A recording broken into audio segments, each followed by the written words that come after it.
Olá, galera! Domingo chegou e eu, Marisa Carnicelli, estou de volta com vocês aqui no Manchetes da Semana.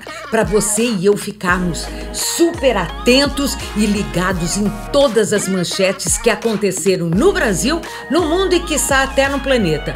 Uma das notícias de destaque pegou os fãs do Faustão de surpresa. Foi a divulgação de outra cirurgia de transplante de órgão, só que dessa vez de rim. A Justiça da Espanha bateu o martelo e determinou a sentença de Daniel Alves pelo crime de agressão sexual.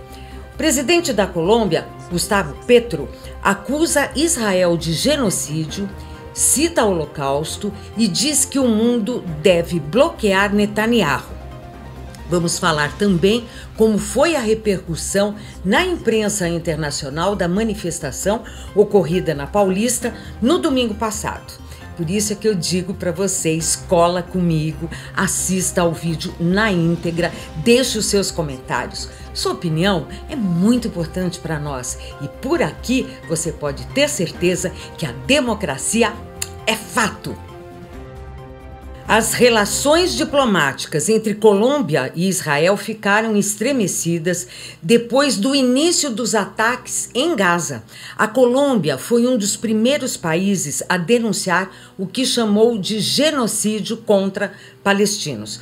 O presidente da Colômbia, Gustavo Petro, anunciou na quinta-feira a suspensão da compra de armas de Israel. A decisão foi determinada depois que soldados israelenses dispararam contra palestinos reunidos na cidade de Gaza para receber ajuda humanitária. Petro disse que a ação israelense se chama genocídio e lembra o Holocausto, mesmo que as potências mundiais não gostem de reconhecer. Falas que remetem ao discurso de Lula na Etiópia. O colombiano disse ainda que o mundo deveria bloquear Netanyahu.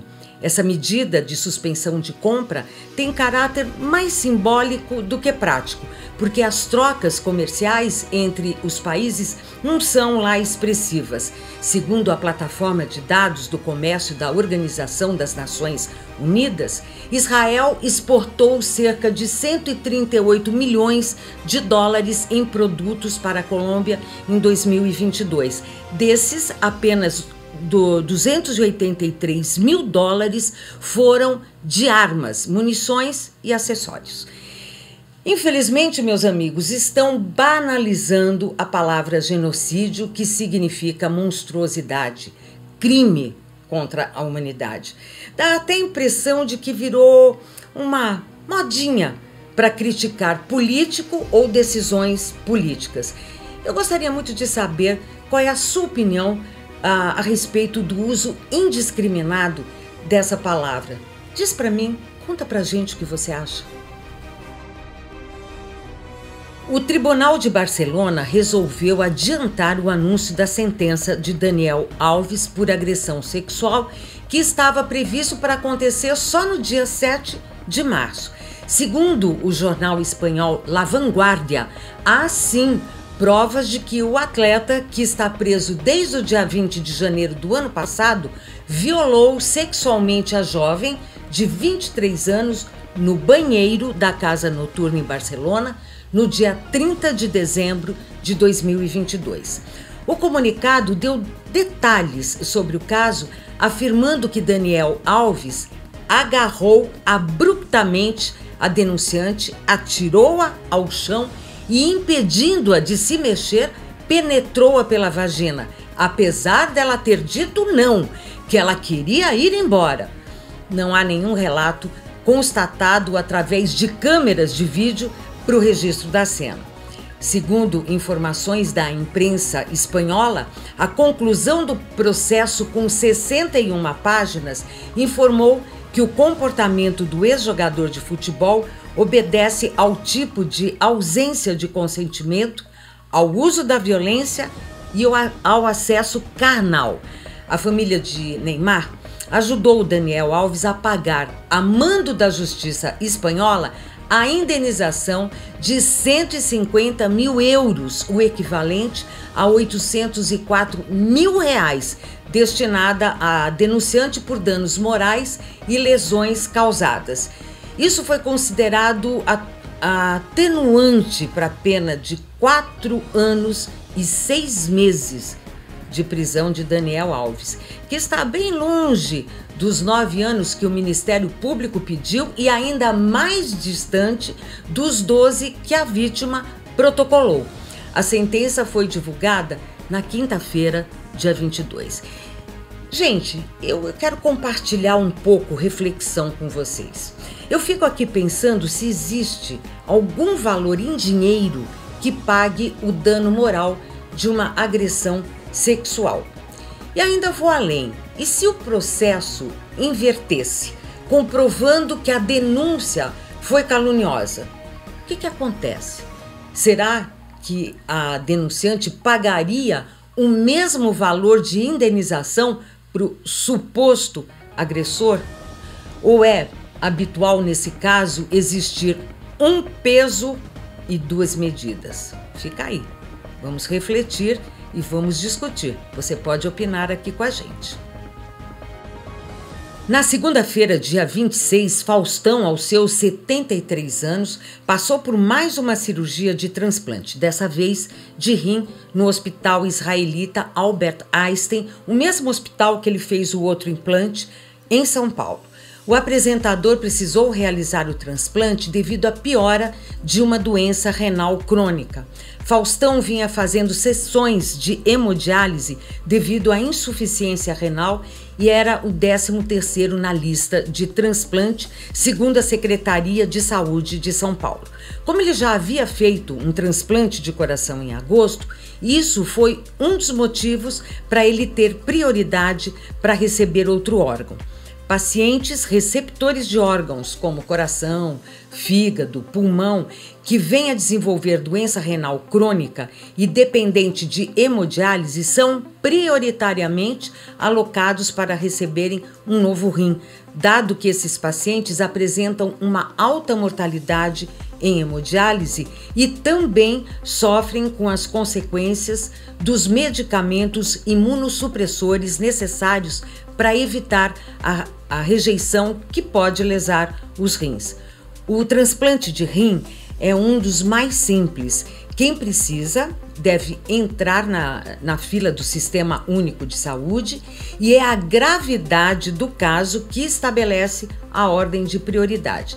Além disso, o doador pode ser um amigo ou parente, desde que haja compatibilidade, ou seja, os médicos devem deixar claro que a cirurgia pode acontecer, mas é necessário que esse doador expresse sua vontade na justiça. O hospital não informou se o órgão recebido por Faustão veio da fila do SUS ou se foi doado por um amigo ou parente. Também isso, gente, não importa, não é verdade?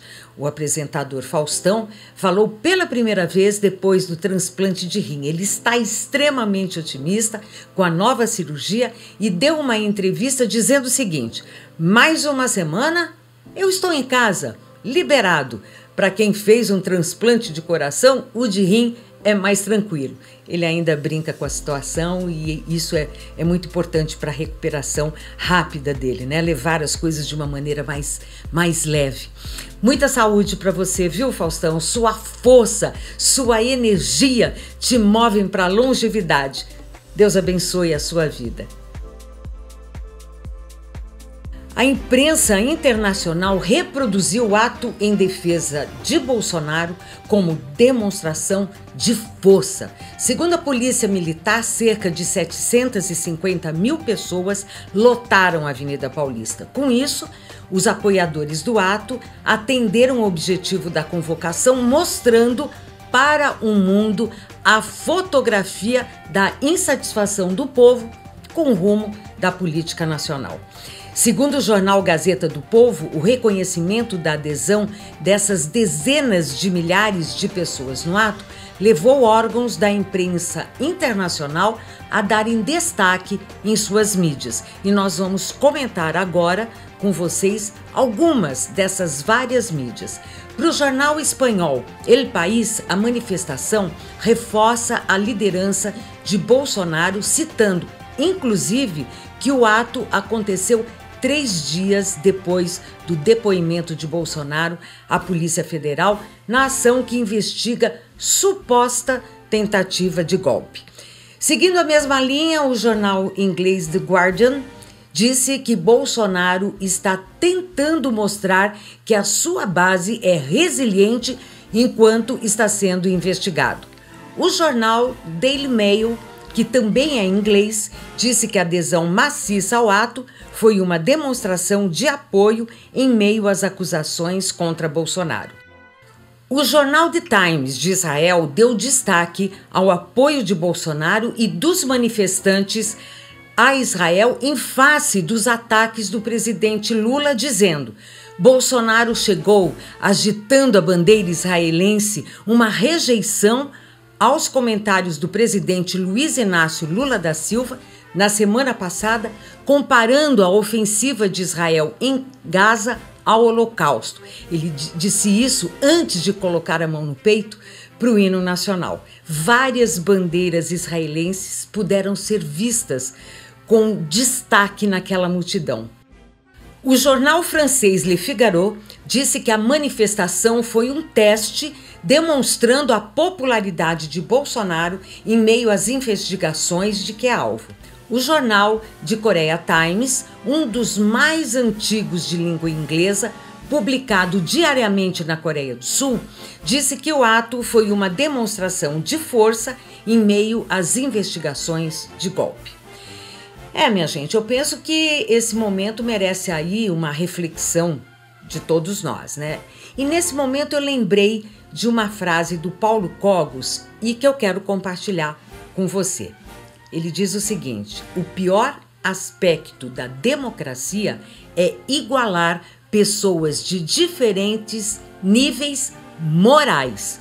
Paulo Cogos é empresário, youtuber, ele foi candidato a deputado estadual de São Paulo na última eleição de 2022. Bom, minha gente, acho que eu cansei vocês. Eu vou encerrando nosso encontro com o maior carinho, agradecendo por você estar comigo, te lembrando para botar o dedo no like, assistir o vídeo na íntegra para apoiar o nosso engajamento e também compartilhar ao máximo. Assim você vai nos ajudar e ajudar também a gente a levar conhecimento e deixar todo mundo super informado. Que seja uma semana de muito sucesso, de muita prosperidade para todos nós. Beijo, beijo!